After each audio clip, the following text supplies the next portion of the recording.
श्रद्धालु, जिज्ञासु श्रोताओं,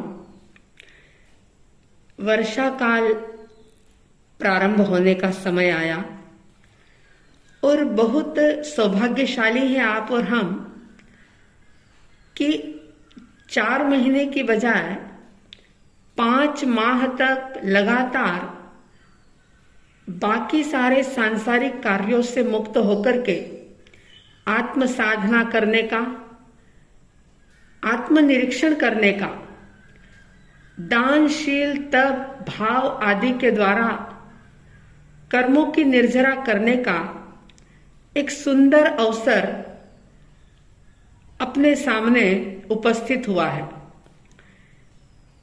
बहुत सौभाग्य होता है उन लोगों का कि जिनको ऐसे आध्यात्मिक प्रयोग करने का एक अवसर मिलता है, वरना तो कई लोग ऐसे भी हैं जिन्होंने पिछले साल कई प्रकार के सपने संजोए होंगे कि अभी हम बीमार हैं, अगले साल कर लेंगे, अभी घर की अनुकूलता नहीं है, इसलिए धर्म साधना अगले चौमासे में जरूर करेंगे। लेकिन चौमासा आने से पहले ही उन्होंने देह को छोड़ दिया, यानी उनकी मृत्यु हो गई। कोई और ज्यादा बीमार हो गए, कोई लोग ऐसे भी हैं जो बिस्तर से भी नहीं उठ पा रहे हैं। तो अगर यह अवसर मिला है तो समझे कि बहुत सौभाग्य है कि ऐसा मौका मिला है। इस चौमासे के अंदर जो भी पिछले समय में जितने भी आपने धर्म के बीज अपने भीतर में बोए हैं, आज तक जो भी चौमासे आपने धर्म आराधना की है, जिनवाणी सुनी है, तो अब ये निरीक्षण करने का समय है कि जो धर्म के बीज हमने बोए थे वो अंकुरित हुए हैं या नहीं हुए हैं, कितने बीज उसमें से खत्म हो गए, नष्ट हो गए, ये जांचने का, परखने का, देखने का अवसर आया है। और ये बात हर व्यक्ति को याद रखनी होगी कि अगर भगवत्ता को प्रकट करना है, दुखों से मुक्त होना है, तो उसे साधना तो करनी ही होगी। बिना साधना के साध्य की प्राप्ति नहीं होती। कहा है अनुभवी ने, प्रत्येक आदमी का चिंतन जुदा होता है, प्रत्येक आदमी का चिंतन जुदा होता है और आदमी पानी का बुदबुदा होता है। कि प्रत्येक आदमी का चिंतन जुदा होता है और आदमी पानी का बुदबुदा होता है। किसी को कभी भी छोटा मत समझो, साधारण आदमी भी साधना से खुदा होता है। चाहे कोई धनवान हो, गरीब हो, छोटा हो, बड़ा हो, पढ़ा लिखा हो या अनपढ़ हो, कोई भी व्यक्ति कैसा भी क्यों न हो, अगर वो भगवान बनेगा यानी अपनी भगवत्ता को प्रकट करेगा तो सिर्फ और सिर्फ साधना के बल पर, साधना के सिवा भगवत्ता प्रकट नहीं हो सकती। तो ये साधना का जो समय आया, इसको भुनाने की कोशिश करें। जितना ज्यादा हो सके बाह्य प्रवृत्तियों से निवृत्त होकर के भीतर में झांकने का प्रयास करें। चातुर्मास में विशेष रूप से आप सभी का ये कर्तव्य है कि आप चातुर्मास में रात्रि भोजन का त्याग करें। मूवी वगैरह देखने का, सीरियल आदि, टीवी आदि देखने का त्याग करें। होटल आदि में जाकर के जो अभक्ष भोजन किया जाता है उन सब का त्याग करें। कंदमूल आदि का त्याग करें, कषायों का त्याग करें और अपनी इस मानव जीवन रूपी जो एक हरियाली धरती जो अपने को मिली है, एक अनमोल अवसर जो हमें मानव शरीर के रूप में मिला है, इसमें हम धर्म के बीज बोने की कोशिश करें।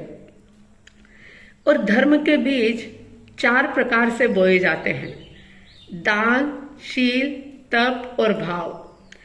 अगर आपके पास धन है तो धन का उपयोग अच्छे कार्यों के लिए कीजिए, क्योंकि ज्ञानी कहते हैं कि जो धन अगर दान में उपयोग ना किया जाए तो वो धन नहीं बल्कि कंकर होता है। तो धर्म का पहला चरण है दान।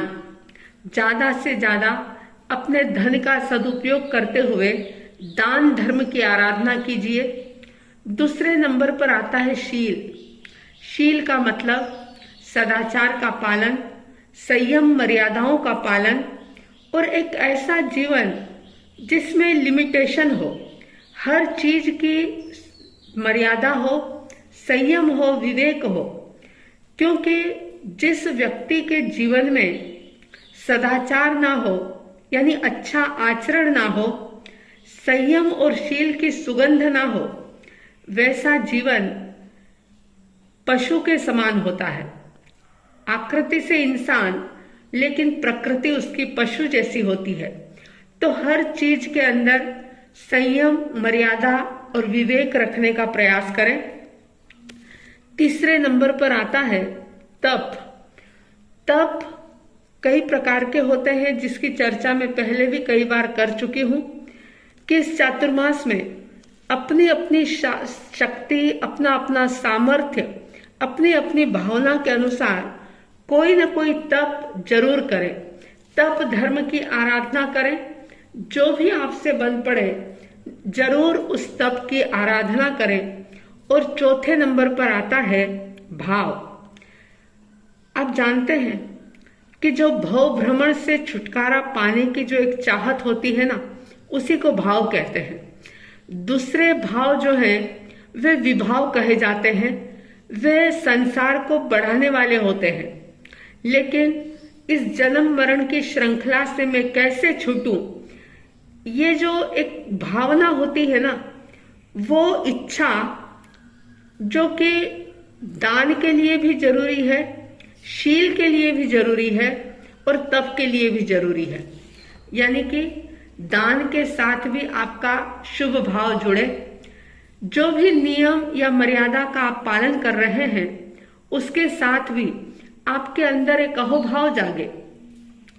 बंधन का भाव नहीं कि हाय हाय नियम तो ले लिया है, अब क्या करें, नियम तो पालना ही पड़ेगा, यानी मजबूरीवश नहीं, लेकिन अपने आप को सौभाग्यशाली अनुभव करें, फील करें इस बात को कि मेरा कितना सौभाग्य है कि कुछ संकल्प लेने का, एक सद नियम लेने का मुझे एक अवसर मिला और मैं बड़ी दृढ़ता के साथ इस नियम को पालन करते हुए अपनी आत्मा के बोझ को मैं हल्का करूंगा। यानी आज तक जो भी कर्मों के बंधन किए हैं, उस बंधन से मैं छूटने की कोशिश करूंगा। और अगर भाव के बिना, यानी शुभ भाव के बिना, चाहे लाखों करोड़ों का दान भी दे दिया, दुनिया भर के नियम का पालन भी कर लिया, लेकिन भाव नहीं है, बाहर से नियमों का पालन हो रहा है लेकिन भीतर में भाव नहीं है, जो वस्तु त्यागी है उसकी पकड़ नहीं छूटी। और तप किया तो जा रहा है, लेकिन तप का उद्देश्य कुछ दूसरा है। देखा देखी, जबरदस्ती या कोई अन्य किसी चाहत से, कीर्ति के कारण से कि मेरी कीर्ति होगी, मेरा यश होगा, लोग मेरी जय जयकार करेंगे, इस प्रकार के भाव के साथ अगर आपने तप किया, यानी तप के साथ भी अगर शुभ भाव नहीं जुड़ा, तो ये सारी चीजें, यानी कि पाला हुआ शील, दिया हुआ दान और किया हुआ तप जो है, वो कभी भी धर्म नहीं बन सकता। इस चातुर्मास के अंदर दान, शील और तप भाव के साथ करते हुए इसे धर्म बनाइए और ये दान, शील, तप और भाव के बीज अपनी आत्मभूमि में बोने का प्रयास कीजिए। और बाहर से नहीं, लेकिन एक सद संकल्प कीजिए कि मैं भीतर से अपने आप को बदलूंगा। जब तक व्यक्ति भीतर से अपने आप को नहीं बदलता, बाहर से सुंदर दिखने की कोशिश करता है, लेकिन अगर भीतर से उसमें कोई बदलाव नहीं आया तो बाहर की सुंदरता तो क्षणिक होती है। आज हम देखते हैं कि बाहर में तो सब कुछ बदलता ही जा रहा है, नजर आ रहा है सब कुछ बदलाव। किसी का घर बदल रहा है, कोई छोटे घर से बड़े घर में चला गया, किसी ने बहुत आलीशान अपना ऑफिस बना लिया, किसी ने अपने वेश को परिवर्तित कर दिया। यानी कि हर चीज आप देखो कि सब कुछ बाहर में बदल रहा है। स्कूल, कॉलेज, शिक्षा के तौर तरीके सब कुछ बदल रहे हैं। लेकिन अगर अपने भीतर को देखें, बहुत ईमानदारी के साथ निरीक्षण करें, तो बहुत कम बदलाव नजर आता है। क्योंकि बाहर का जो परिवर्तन है उससे भीतर का परिवर्तन नहीं हो सकता। भीतर के परिवर्तन के लिए आपको साधना के क्षेत्र में आना होगा। और देखिए, भीतर से परिवर्तन बिल्कुल भी नहीं हो रहा ऐसा भी मैं नहीं कहती, लेकिन जिस गति से होना चाहिए उस गति से नहीं हो पा रहा है। हजारों लाखों साल क्या, अनादिकाल से आदमी क्रोध करता था, घृणा और नफरत करता था, द्वेष करता था। आज भी लगभग वैसे ही भावों से भरा हुआ है।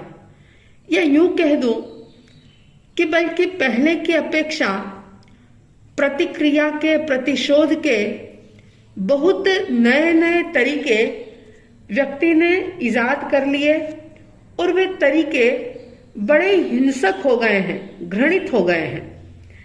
ये चातुर्मास हमें संदेश दे रहा है कि हम अपने भीतर को बदलें, हमारी विषमताएं समता में बदलें, हमारे अंदर जो असहनशीलता है हमारी सहनशीलता बढ़े, यानी असहनशीलता को हम सहनशीलता में बदलें, अशांति को शांति में परिवर्तित करें।